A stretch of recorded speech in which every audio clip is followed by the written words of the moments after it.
یہی ہے آرزو تعلیم قرآن عام ہو جائے، ہر ایک پرچم سے اونچا پرچم اسلام ہو جائے۔ الحمدللہ رب العالمین والصلاة والسلام علی خاتم النبیین اما بعد فاعوذ باللہ من الشیطان الرجیم بسم اللہ الرحمن الرحیم الصلاة والسلام علیک یا رسول اللہ وعلی آلک واصحابک یا حبیب اللہ الصلاة والسلام علیک یا نبی اللہ وعلی آلک واصحابک یا نور اللہ۔ مدنی چینل کے ناظرین، پروگرام قرآنی صورتوں کا تعارف، اس میں آپ کو خوش آمدید کہتے ہیں، مرحبا کہتے ہیں۔ اللہ رب العالمین ہم سب کو قرآن مجید، فرقان حمید اور اس کی تعلیمات پر عمل پیرا ہونے کی توفیق عطا فرمائے۔ اللہ ہمیں قرآن کا فہم عطا فرمائے، قرآن کا علم اور نور عطا فرمائے۔ ناظرین کرام، ابتداءً درود پاک کی فضیلت ہمارے پیارے نبی صلی اللہ علیہ وآلہ وسلم کا فرمان عظمت عالی شان ہے کہ 3 طرح کے وہ اشخاص جنہیں بروز محشر اللہ عرش کا سایہ عطا فرمائے گا، ان میں سے پہلا شخص فرمایا جو میرے کسی امتی کی پریشانی کو دور کرے، دوسرا وہ شخص فرمایا جو میری سنت کو زندہ کرے، اور تیسرا وہ جو مجھ پر کثرت سے درود بھیجے۔ صلو علی الحبیب صلی اللہ تعالی علی محمد صلی اللہ علیہ وآلہ وسلم، صلاۃ و سلام علیکہ یا سیدی یا رسول اللہ۔ ناظرین کرام، اس پروگرام میں بطور خاص قرآن مجید فرقان حمید کی ایک صورت مبارکہ، اس کا تعارف، اس کا کچھ پس منظر وہ پیش کیا جاتا ہے۔ آج جس سورہ مبارکہ کا تعارف ہے اس کا نام سورۃ الذاریات ہے۔ سورۃ الذاریات یہ 26ویں پارے کی آخری صورت ہے، کچھ حصہ 26ویں کے آخر میں اور کچھ 27 کے شروع میں ہے۔ سورۃ الذاریات نزول ترتیب کے اعتبار سے اس کا جو نمبر ہے وہ 67 ہے، نزول ترتیب کے اعتبار سے، اور ترتیب تلاوت کے اعتبار سے 51 یہ اس کا نمبر ہے۔ ترتیب تلاوت وہ یعنی جو قرآن مجید فرقان حمید ہمارے پاس موجود ہے، اور ہم جب ترتیب سے صورتیں پڑھتے ہوئے آئیں تو اس میں جو نمبرز کے اعتبار سے تو وہ 51 نمبر 51 یہ سورہ مبارکہ کا نمبر ہے۔ اور ترتیب نزول ایک ترتیب کے نزول کے اعتبار سے قرآن پاک کی صورتیں جو نازل ہوئی تھیں اور جو آیات مبارکہ نازل ہوئیں، ایک ان کی ترتیب نزول ہے اور ایک ترتیب مصحف ترتیب قرآن ہے۔ اور رسول اللہ صلی اللہ علیہ وسلم کی یہ تعلیم ہوتی کہ صورت نازل ہوتی، آیت نازل ہوتی تو آپ فرما دیتے کہ اس کے ساتھ اس کو رکھو، اس کو اس سے پہلے رکھو، یہ فلاں صورت کا حصہ ہے، فلاں آیت کے بعد ہو، تو یعنی یوں پوری ڈیٹیل تفصیل آپ ارشاد فرماتے، اور صحابہ کرام علیہم رضوان اس کو ویسے ہی ان جگہوں پر رکھتے، یعنی اس ترتیب کے ساتھ انہیں تلاوت کرتے اور پڑھتے تھے۔ تو یہ سورہ مبارکہ ترتیب قرآن کے اعتبار سے 51 نمبر ہے، اور اس صورت مبارکہ میں 3 رکوع ہیں اور 60 اس کی آیتیں ہیں۔ سورۃ الذاریات یہ مکی صورت ہے، مکہ مکرمہ میں نازل ہوئی۔ مکہ مکرمہ میں جو صورت نازل ہو اور ہجرت سے قبل نازل ہو تو انہیں مکی صورت کہا جاتا ہے۔ ہجرت کے بعد جو کچھ نازل ہوا انہیں مدنی صورت کہا جاتا ہے، اور ہجرت سے قبل جو نازل ہوا اسے مکی صورت کہا جاتا ہے۔ تو یہ سورہ مبارکہ مکی صورت ہے۔ سورۃ الذاریات، ذاریات کا جو معنی ہے، اس کا جو مطلب ہے خاک بکھیر کر اڑا دینے والی ہوائیں۔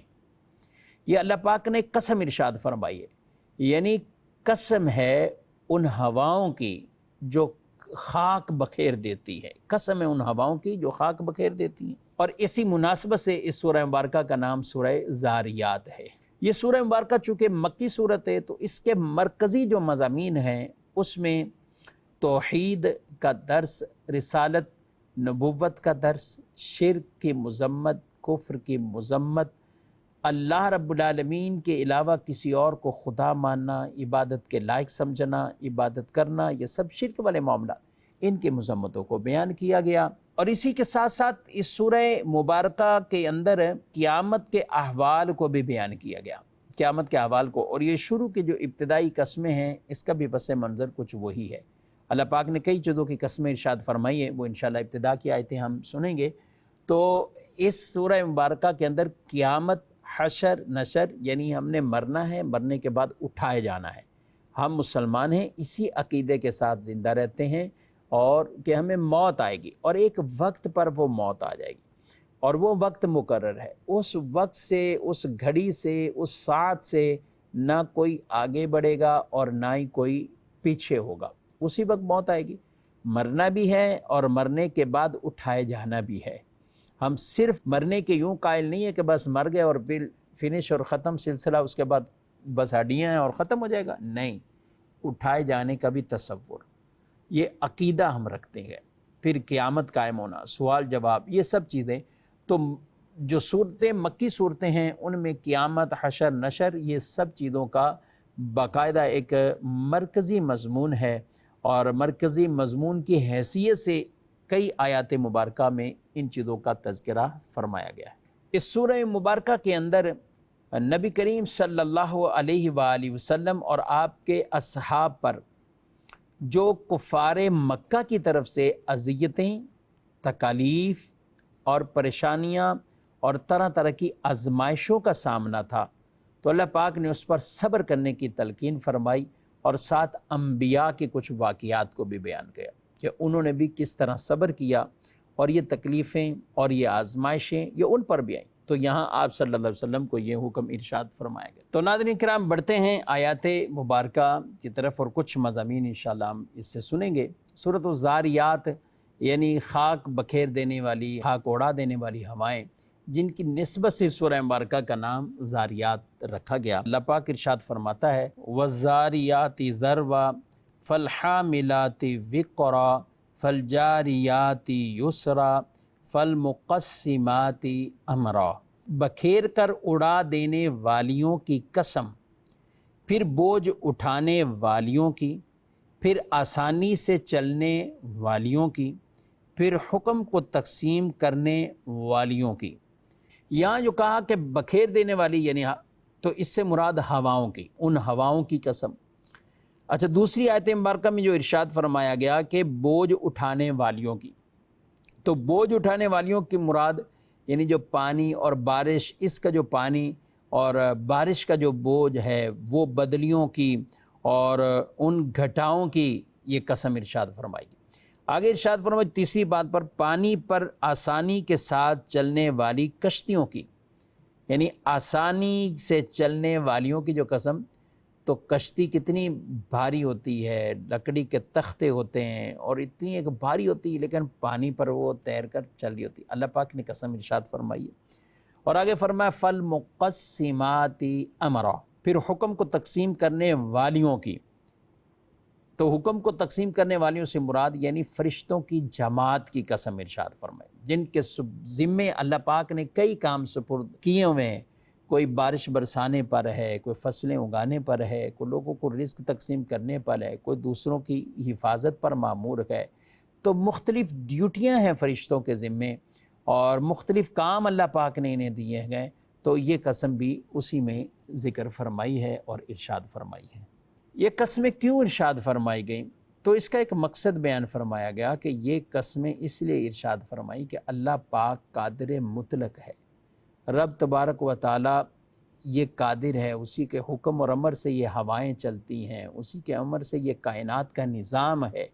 تو یہ سب کچھ جب اسی کے امر اور اسی کے حکم سے ہے، تو انسان جو کہ ایک عاجز ہے، اسے اللہ کی قدرت کی طرف متوجہ رہنا چاہیے، اور اسی کے اندر پیغام ان کفار اور غیر مسلموں اور مشرکین کو ہے کہ جو اللہ کے سوا کسی اور کی عبادت کرتے ہیں اور اسے خدا مانتے ہیں، تو رب تعالیٰ کی ذات تو وہ ہے جو یہ ہوائیں چلانے والی ذات ہے۔ ہواؤں کو حکم دے تو ہر طرف ہوائیں ہوائیں ہیں۔ وہ رب تعالیٰ حکم ارشاد فرمائے تو بارش برستی ہے، وہ رب تعالیٰ ہی حکم ارشاد فرمائے تو کائنات کے یہ بڑے بڑے نظام اسی کے حکم اور امر کے تابع ہیں، تو قادر وہی ہے جو ہر چیز پر قادر ہے، تو اسی قادر کی پھر عبادت کی جائے، اور وہ اللہ رب العالمین ہے۔ تو جہاں مسلمانوں کے لیے اس میں سیکھنے کے لیے درس ہے، تو کفار کو، غیر مسلموں کو ایمان لانے کے لیے بھی اس کے اندر درس موجود ہے۔ آگے اللہ پاک نے کچھ متقین کے اوصاف بیان کیے ہیں۔ اللہ ارشاد فرماتا ہے، ان المتقین فی جنات وعیون آخذین ما آتاہم ربہم انہم کانوا قبل ذالک محسنین۔ بے شک پرہیزگار لوگ باغوں اور چشموں میں ہوں گے، اپنے رب کی عطائیں لیتے ہوئے، اپنے رب کی عطائیں لیتے ہوئے، بے شک وہ اس سے پہلے نیکیاں کرنے والے تھے۔ اس سے پہلے نیک عمل کر رہے تھے، اب اللہ پاک نے انہیں جو انعامات عطا فرمائے ہیں۔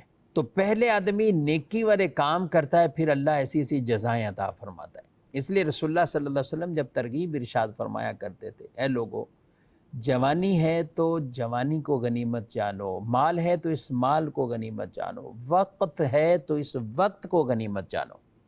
یہ آپ صلی اللہ علیہ وسلم یہ ارشاد فرمایا کرتے، ان چیزوں کو تم غنیمت جانو، اور غنیمت جان کر بڑھاپے سے پہلے، جوان کو کہا گیا کہ بوڑھے ہونے سے پہلے اس وقت کو غنیمت جانو، جوانی میں گویا کہ تم اللہ کی عبادت کرو، مصروف ہونے سے پہلے تم اللہ کی عبادت کرو، یعنی جو وقت ہے اس کو اچھی طرح استعمال کر لو۔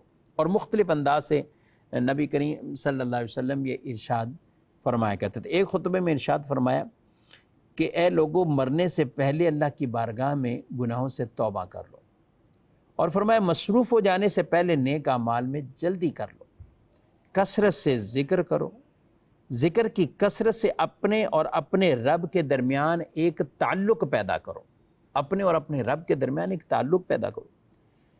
اسی طرح ظاہری اور پوشیدہ طور پر صدقہ دیا کرو کہ تمہیں رزق بھی دیا جائے گا، تمہاری مدد بھی کی جائے گی، اور تمہارے نقصان کی تلافی بھی کی جائے گی۔ سبحان اللہ، تمہارے نقصان کی تلافی بھی کی جائے گی۔ تو پہلے نیک عمل، پھر اللہ جزائیں عطا فرماتا ہے۔ اب اگر ان کے جو فرمایا گیا کہ یہ متقین ہے، کیا عمل کرتے تھے؟ کانوا قلیلا من اللیل ما یہجعون وبالاسحار ہم یستغفرون۔ وہ رات میں کم سویا کرتے تھے اور رات کے آخری پہروں میں بخشش مانگتے تھے۔ رات کو کم سویا کرتے تھے اور سحر کا وقت، آخری پہر، اس میں بخشش مانگتے تھے، اور یہ وہ مبارک وقت ہوتا ہے۔ بلکہ پوری رات کے بارے میں حضرت ابو ہریرہ رضی اللہ تعالیٰ عنہ سے مروی، رسول اللہ صلی اللہ علیہ وسلم نے فرمایا کہ ہمارا رب ہر رات اس وقت دنیا کے آسمان کی طرف نزول اجلال فرماتا ہے جب رات کا تہائی حصہ باقی رہ جاتا ہے، یعنی بالکل جو آخری پہر ہوتا ہے نا، تو اللہ خاص ایک تجلی فرماتا ہے اپنی شان کے لائق، اور فرماتا ہے کوئی مجھ سے جو دعا کرے میں اس کی دعا قبول کروں، کوئی ایسا جو مجھ سے سوال کرے میں اسے عطا کروں، جو معافی چاہے میں اسے بخش دوں۔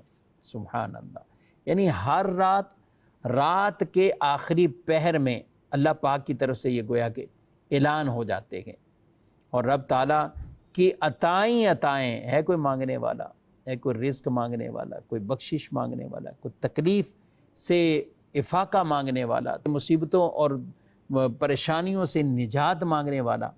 سبحان اللہ۔ تو یہ متقین کے اوصاف میں سے یہ وصف کہ راتوں کو کم سونا اور سحر کے وقت اللہ سے بخشش طلب کرنا۔ آگے ارشاد فرمایا وفی اموالہم حق للسائل والمحروم، اور ان کے مالوں میں مانگنے والے اور محروم کا حق تھا، یعنی ان کے اموال میں جو مال ہے ان میں حق ہے ان مانگنے والوں کا، یعنی جن کے لیے سوال کرنا شریعت نے جائز رکھا ہے ان کا حق ہے، اور وہ محروم جو ہیں تو حقدار مگر وہ مانگتے ہی نہیں، اپنی کسی حیا کی وجہ سے وہ بات ہی نہیں کر پاتے، وہ مانگ ہی نہیں پاتے۔ تو فی اموالہم حق للسائل والمحروم، ان کے حق موجود ہے، ان کے حق موجود۔ اس سے پتہ چلا کہ متقین کے جو اوصاف ہیں ان میں یہ وصف بھی ہیں۔ وہ وصف یہ ہے کہ وہ ہر قسم کے لوگوں کو دیتے ہیں، انہیں پہچانتے ہو نہ پہچانتے ہو، سوال کا انتظار نہیں کرتے بلکہ بن مانگے ہی دیتے، وہ تلاش کر لیتے ہیں ایسے لوگوں کو کہ وہ حق جو ہے وہ حقداروں تک پہنچ جائے۔ وہ حقداروں تک پہنچ جائے۔ آگے فرمایا وَفِي الْأَرْضِ آیَاتٌ لِّلْمُوقِنِينَ، اور زمین میں یقین والوں کے لیے نشانیاں ہیں۔ مزید آگے بڑھتے ہیں ناظرین کرام، آیات مبارکہ کے کچھ اور مضامین وہ سنتے ہیں۔ سورۃ الذاریات کی ہی آیت نمبر 49 میں اللہ پاک نے ارشاد فرمایا ہے وَمِن كُلِّ شَيْءٍ خَلَقْنَا زَوْجَيْنِ لَعَلَّكُمْ تَذَكَّرُونَ، اور ہم نے ہر چیز کی 2 قسمیں بنائیں تاکہ تم نصیحت حاصل کرو۔ ہر چیز کی 2 قسمیں بنانا، یعنی عام طور پر تو مرد ہیں اور عورتیں ہیں۔ اچھا، جانوروں میں بھی جائیں، نر مادہ 2 قسمیں۔ اچھا، پھر اس میں غور کرتے جائیں تو اور بھی کئی چیزیں، آسمان ہے تو زمین ہے، اچھا تاریکی ہے، اندھیرا ہے تو اس کے مد مقابل وہ روشنی ہے، سورج ہے تو چاند ہے، خشکی ہے تو اس کے مد مقابل میں تری ہے، گرمی ہے تو سردی ہے۔ اور اسی طرح اگر ہم دیگر چیزوں میں اور بھی غور کرتے جائیں، کفر ہے تو سامنے اسلام ہے، بدبختی ہے تو سعادت مندی بھی ہے۔ تو اگر غور کریں تو کئی چیزوں میں کہ وہ مد مقابل بھی ہیں، اور 2 چیزیں اللہ پاک نے بنائی۔ کیوں بنائی؟ کہ تم یہ غور کرو، جس ذات نے ہر شے کی 2 چیزیں بنائی ہیں، تو وہ ذات ایک ہی وحدہ لا شریک ہے، نہ اس کی کوئی نظیر ہے، نہ اس کی کوئی مثال ہے، نہ اس کی کوئی اولاد ہے، نہ اس کا کوئی مد مقابل۔ وہ اللہ رب العالمین ہے، وہ اللہ رب العالمین۔ تو اللہ پاک نے فرمایا ہر شے کی ہم نے 2 قسمیں بنائی، ہر شے کی 2 قسمیں۔ اس میں بھی اگر غور کرتے ہیں تو رب کی قدرت کاملہ تک ہم پہنچ سکتے ہیں، رب کی قدرت کاملہ کی پہچان حاصل کر سکتے ہیں۔ مسلمان اپنے ایمان کو مزید تقویت پہنچائے، اور غیر مسلم کفار یہ چیزیں دیکھتے ہوئے اللہ پاک کو حق مانے، وحدہ لا شریک مانے، اور اپنے شرک اور کفر سے بعد آ کر رب تعالیٰ کی بارگاہ میں سجدہ ریز ہو جائیں اور اللہ کی عبادت شروع کر دیں، اللہ کی ذات پر ایمان لے آئیں، اللہ کے نبیوں پر ایمان لے آئیں۔ اب نبی آخر الزمان محمد مصطفیٰ صلی اللہ علیہ وسلم جو آخری نبی، ان کے بعد کوئی نیا نبی نہیں، تو ان کی ذات پر ایمان لائیں اور اللہ کی عبادت شروع کر دیں۔ اور اللہ پاک نے جنوں اور انسانوں کو پیدا ہی کس مقصد کے لیے کیا ہے؟ آیت نمبر 56، یہ آیت نمبر اسی سورہ مبارکہ سورہ ذاریات کے اندر اللہ پاک فرماتا ہے وَمَا خَلَقْتُ الْجِنَّ وَالْإِنسَ إِلَّا لِيَعْبُدُونَ، اور میں نے جن اور آدمی اسی لیے بنائیں کہ میری عبادت کریں، میری عبادت کریں۔ یعنی ان کو اس لیے نہیں بنایا کہ صرف اور صرف کہ یہ طلب دنیا کے اندر رہیں، دنیا کی چیزوں کے حصول میں ایسا انہماک ان میں آ جائے کہ یہ اللہ کو ہی بھول جائیں، اور جو مقصد ہے، مقصد تخلیق ہے، اس کو بھول جائیں۔ اللہ فرماتا ہے اس لیے ان کو نہیں بنایا، بنایا کس لیے؟ عبادت کے لیے بنایا، عبادت کے لیے۔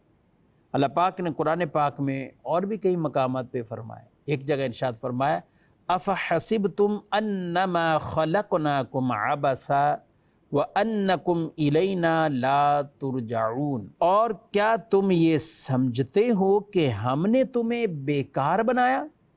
اور کیا تم یہ سمجھتے ہو کہ ہم نے تمہیں بیکار بنایا اور تم ہماری طرف لوٹائے نہیں جاؤ گے، ہماری طرف لوٹائے نہیں جاؤ گے؟ کیا تم یہ سمجھتے ہو؟ یعنی اس میں درس یہ ہے، بتایا یہ جا رہا ہے کہ تمہیں بیکار نہیں بنایا، کسی مقصد کے تحت بنایا گیا، اور تم ضرور لوٹائے جاؤ گے۔ اور یہ زندگی کس مقصد کے لیے اللہ نے دی ہے؟ الذی خلق الموت والحیات لیبلوکم ایکم احسن عملا، اللہ نے موت اور زندگی کو اس لیے بنایا تاکہ تمہیں آزمائے کہ تم میں سے اچھے عمل کون کرتا ہے، اچھے عمل کون کرتا ہے۔ ایک حدیث قدسی ہے، اللہ پاک ارشاد فرماتا ہے، حضرت ابو ہریرہ بیان کرتے ہیں، نبی کریم علیہ السلام نے فرمایا کہ اللہ فرماتا ہے، کیا فرماتا ہے؟ اے انسان تو میری عبادت کے لیے فارغ ہو جا، میں تیرا سینہ غنا سے بھر دوں گا، تو غنی ہو جائے گا، اور تیری محتاجی کا دروازہ بند کر دوں گا، تیری محتاجی کا دروازہ بند کر دوں گا، اور اگر تو ایسا نہیں کرے گا تو میں تیرے دونوں ہاتھ مصروفیات سے بھر دوں گا اور تیری محتاجی کا دروازہ بند نہیں ہوگا۔ اللہ اکبر، آدمی بعد اوقات اتنا بیزی دونوں ہاتھ مصروفیات سے بھر دوں، وہ کام کر کر کے تھک جاتا ہے، پھر بھی اس کو اتنی نیند نہیں ملتی، پھر اس کو اتنا آرام اور چین نہیں ملتا۔ اللہ فرما رہا ہے میری عبادت کے لیے اپنے آپ کو فارغ کر، تجھے غنا دوں گا۔ یہ بہت بڑی صفت ہے، اچھی صفت ہے۔ آدمی مستغنی ہو جائے، آدمی ایسا کہ لوگوں سے بے پرواہ ہو جائے، لوگوں کے مالوں سے بے پرواہ ہو جائے، لوگوں سے امیدیں لگانے سے بے پرواہ ہو جائے، پر میں تمہیں یہ غنی کر دوں گا، اور محتاجی کا دروازہ بھی بند ہو جائے گا۔ ایسا نہیں کریں گے آدمی تو پھر مصروف بھی رہیں گے اور محتاج بھی رہیں گے۔ علمان الحفیظ، تو مقصد کی طرف ہمیں توجہ رکھنی چاہیے۔ اللہ نے ہمیں عبادت کے لیے پیدا کیا، رب کی عبادت کریں تو انشاءاللہ العزیز اللہ محتاجیاں بھی دور فرمائے گا اور ہماری حاجتیں بن مانگے اللہ پوری فرمائے گا۔ اللہ رزاق ہے اور وہ خیر الرازقین ہے۔ رب تعالیٰ خود ارشاد فرماتا ہے اسی صورت مبارکہ کی آیت نمبر 57 اور 58 میں فرمایا، ما اريد منهم من رزق وما اريد ان يطعمون ان اللہ هو الرزاق ذو القوة المتین۔ ذو القوة المتین، ارشاد فرمایا میں ان سے کچھ رزق نہیں مانگتا اور نہ یہ چاہتا ہوں کہ وہ مجھے کھانا دے، بے شک اللہ ہی بڑا رزق دینے والا، قوت والا، قدرت والا ہے۔ سبحان اللہ، رب تعالیٰ وہ کھانے پینے اور ان تمام چیزوں سے وہ پاک ہے اللہ کی ذات، اور ہم جو عبادت کریں اللہ کی تو اس لیے تھوڑی کہ رب تعالیٰ وہ اس چیز کا محتاج ہے، نہیں، وہ ہم تو اللہ کے شکرانے میں، اور رب تعالیٰ نے ہمارے اوپر عبادت لازم کی، ہم اللہ کی عبادت کرتے ہیں، کس لیے کہ عبادت کا لائق ہی وہی ہے، کوئی اور اس میں کوئی کسی طرح کا نہیں معاملہ۔ دنیا کے اندر آدمی کچھ اپنے غلام نوکر رکھتا ہے، کیوں رکھتا ہے؟ کہ وہ اس کی معاونت کریں دنیاوی معاملات میں، وہ اس کی مدد کریں، یہ ان کو کھانے کھلاتے رہیں، انہیں تنخواہ دیتے رہیں، تو یہ دونوں طرف کے مقاصد ہوتے ہیں۔ تو رب تبارک و تعالیٰ کی ایسی عادت کریمہ نہیں ہے کہ یہ اللہ تعالیٰ یہ معاذ اللہ کو یہ سمجھے معاذ اللہ کہ اللہ محتاج ہے کہ ہم اللہ کی عبادت کریں، ہرگز نہیں۔ رب تبارک و تعالیٰ بے پرواہ ہے ان چیزوں سے۔ تو زمین آسمان کوئی جگہ ایسی خالی نہیں ہے جہاں اللہ کی بارگاہ میں فرشتے تسبیح نہ کر رہے ہیں اور عبادت نہ کر رہے ہیں۔ تو رب تبارک و تعالیٰ کو ہمارے سجدوں کی حاجت نہیں، یہ تو ہماری خوش بختی ہے کہ اللہ کی بارگاہ میں جھک جاتے، رب کی عبادت کرتے۔ تو یہاں فرما دیا رزق دینے والا بھی وہ ہے اور وہ قدرت والا بھی ہے، قوت والا بھی ہے، یعنی کوئی کہیں بھی ہے اس کو رزق یہ اللہ کے ذمہ کرم پر۔ وَمَا مِن دَابَّةٍ فِي الْأَرْضِ إِلَّا عَلَى اللَّهِ رِزْقُهَا، یہ ہے نا کہ اللہ کے ذمہ کرم پر رزق ہے اس کا اللہ کے ذمہ کرم پر۔ تو اس لیے ناظرین کرام اللہ کی عبادت محض اللہ کی رضا کے لیے، پھر اب تعالیٰ اپنے خزانوں سے عطا فرماتا ہے، یہ اللہ کی عطائیں، اللہ کا اور شکر گزار بندہ بن جائے اور اللہ کی بارگاہ میں صدقہ بھی کرے، خیرات بھی کرے، دیا بھی کرے اللہ کی بارگاہ میں۔ اللہ پاک ہم سب کو ان باتوں پر عمل کرنے کی بھی توفیق عطا فرمائے۔ سورۃ الذاریات کا درس آپ نے سماعت کیا ہے، اس کا کچھ خلاصہ، کچھ مضامین وہ بھی پیش کیے ہیں۔ اللہ پاک قرآنی صورتوں کا یہ تعارف اور قرآنی صورتوں کے یہ مضامین بھی ہم کو یاد رکھنے کی توفیق عطا فرمائے۔ انشاءاللہ العزیز آئندہ پروگرام میں سورۃ الطور 27ویں پارے کے اندر سورہ طور، اس کا تذکرہ انشاءاللہ ہم سنیں گے۔ اللہ عمل کی توفیق دے، آمین بجاہ النبی الامین صلی اللہ علیہ وسلم۔ یہی ہے آرزو تعلیم قرآن عام ہو جائے، ہر ایک پرچم سے اونچا پرچم اسلام ہو جائے۔